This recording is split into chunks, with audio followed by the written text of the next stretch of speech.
How to add password in LastPass. So first go to your browser and then make sure you have the LastPass extension. Alright. So I'll show you this is the extension here. So let's just open it up just to show, as you can see. Now if you don't have one, you can just click on the three dots here and then just hover mouse over extension and then just click on visit Chrome Web Store. Right.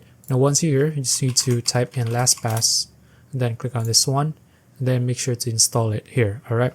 So once you've installed the LastPass extension, you could just go to a website where you want to log in. For example, I'm going to log into my Facebook account here. So as you can see, this is the LastPass icon here. You can already see it. So just try and log in here and then you can just click on log in. And then LastPass will prompt you here. So let's wait. As you can see now, you can just click on add password. And there you go. So that's it. If you found this video useful, please like and subscribe for more videos like this. See you in the next one.